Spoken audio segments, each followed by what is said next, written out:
ফিরে এসেছেন। সর্বশেষ আজ আমার মুক্তির মধ্য দিয়ে 2021 সালে হেফাজতে ইসলাম বাংলাদেশ এবং এদেশের আলেম সমাজের উপর ইতিহাসের অন্যতম এক গভীর ষড়যন্ত্র এবং চক্রান্ত নির্যাতনের যে শৃঙ্খলার পরিচালনা করা হয়েছিল, তার আজকে একটি প্রাথমিক অধ্যায়ের পরিসমাপ্তি ঘটল। আমরা স্পষ্ট ভাষায় বলতে চাই, আমাদের উপর জুলুম করা হয়েছে, আমরা নির্যাতিত, অন্যায়ভাবে আমাদেরকে কারারুদ্ধ করা হয়েছে, বুলেটের আঘাতে আমাদের ভাইদেরকে হত্যা করা হয়েছে।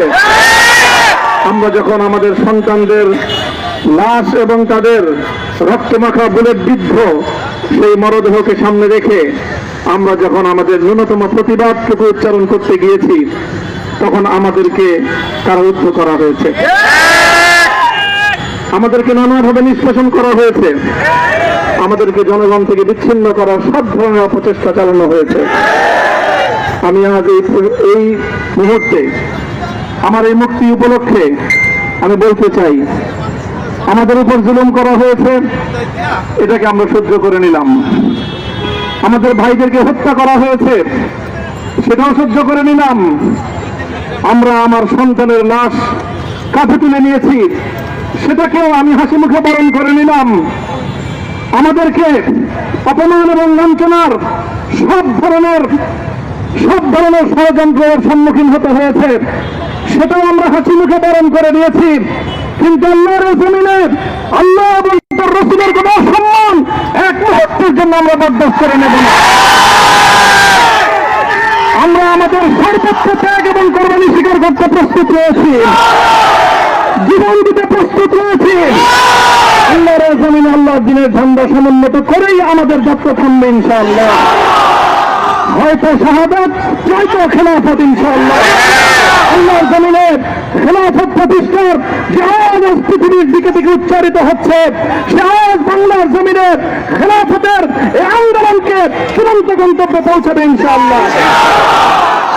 বাংলাদেশের আলেম সমাজ, হেফাজতে ইসলাম বাংলাদেশ সহ বাংলাদেশ খেলাফত মজলিস সহ সকল ভাতৃপ্রতিম সংগঠন, সকল ধর্মপ্রাণ, ইসলামপন্থী বিভিন্ন ছোটখাটো মতবিরোধ,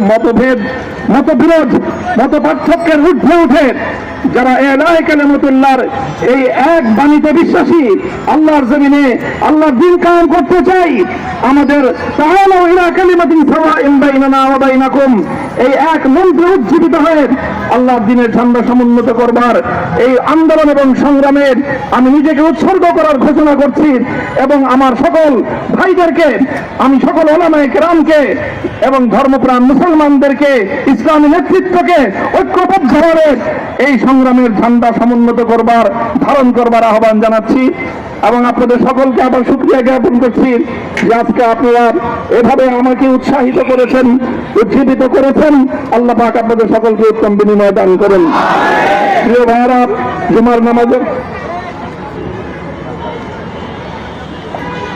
জুমার নামাজের একেবারে ঠিক আগ মুহূর্ত, এখন সব মসজিদগুলোতে জুমার প্রস্তুতি চলছে।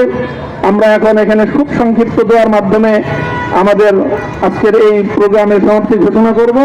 এরপরে ইনশাআল্লাহ প্রত্যেকে সুশৃঙ্খলভাবে যার যার জায়গা মতো বা আশেপাশে মসজিদগুলোতে গিয়ে আপনারা জুমার নামাজ আদায় করবেন।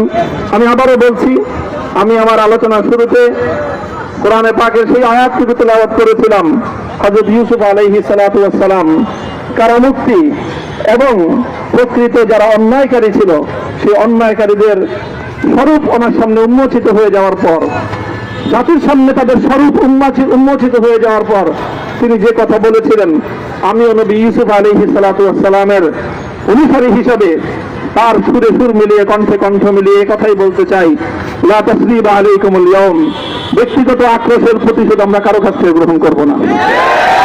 সকলকে আহ্বান জানাই, মাদ্রাসা, স্কুল, কলেজ, ভার্সিটি কোন শিক্ষা ব্যবস্থার ছাত্রদের মধ্যে বিভেদ করার নীতিতে মামুনুল হক বিশ্বাস করে না।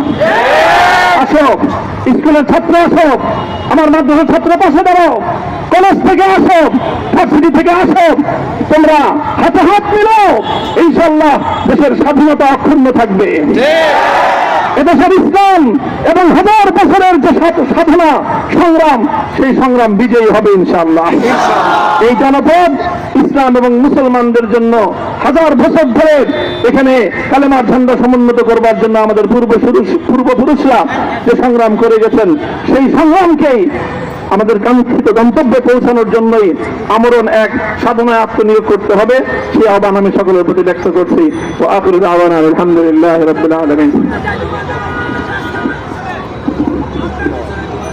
اللهم صل على محمد وعلى آل محمد كما صليت على إبراهيم وعلى آل إبراهيم إنك حميد مجيد. ربنا ظلمنا أنفسنا وإن لم تغفر لنا وترحمنا لنكونن من الخاسرين. ربنا آتنا في الدنيا حسنة وفي الآخرة حسنة وقنا عذاب النار.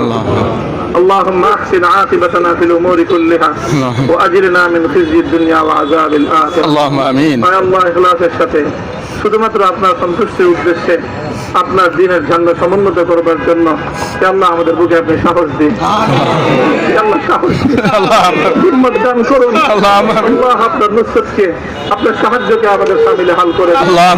আল্লাহ আপনি আমাদেরকে সাহায্য করুন। আমরা সংখ্যায় কম, শক্তিতে দুর্বল, আল্লাহ সর্বদিক থেকে আমরা অপ্রতুল, কিন্তু আপনার সাহায্য সাথে থাকলে আল্লাহ পৃথিবীর কোন শক্তি আমাদেরকে রুদ্ধ করতে পারবে না, পরাস্ত করতে পারবে না। আল্লাহ আমরা আপনার সাহায্য চাই। আল্লাহ জালিমের জিন্দানখানাগুলোতে সারা বিশ্ব জুড়ে অসংখ্য মুজাহিদিন, অসংখ্য মুসলিম সংগ্রামী, তারা দিনের পর দিন, মাসের পর মাস, বছরের পর বছর মানবেতর মজলুমিয়াতের জীবন যাপন করছে। ইয়া আল্লাহ সকল মজলুমদেরকে আপনি মুক্তির ব্যবস্থা করেন। ইয়া আল্লাহ তাদের মুক্তির জন্য যথাসাধ্য ভূমিকা পালন করার তৌফিক আমাদেরকে, পুরা উম্মাহকে আল্লাহ আপনি দান করুন। সাল্লাল্লাহু তাআলা আলা খায়রি খালকিহি মুহাম্মদ ওয়া আলা আলিহি ওয়া আসহাবিহি আজমাইন। ইয়া আল্লাহ হেফাজতে ইসলামের সংগ্রামে হাটহাজারীর আমার যে ছাত্র, যে সন্তানগুলো শাহাদাত বরণ করেছিল, ব্রাহ্মণবাড়িয়ায় আমাদের যে সকল ভাইয়েরা, সন্তানেরা শাহাদাত বরণ করেছিল, শাপলা চত্বরে আমার যে সকল ভাইদের রক্তে ঢাকার রাজপথ রঞ্জিত হয়েছিল, আল্লাহ এই শাহাদাত গুলোকে তুমি কবুল করো। আল্লাহ এই রক্তের বিনিময়ে এই জমিনকে তুমি তোমার দিনের ঝান্ডা সমুন্নত করবার জন্য তুমি কবুল করো। সাল্লাল্লাহু তাআলা আলা খায়রি খালকিহি মুহাম্মদ ওয়া আলা আলিহি ওয়া আসহাবিহি আজমাইন। سبحان ربك رب العزة عما يصفون وسلام على المرسلين والحمد لله رب العالمين.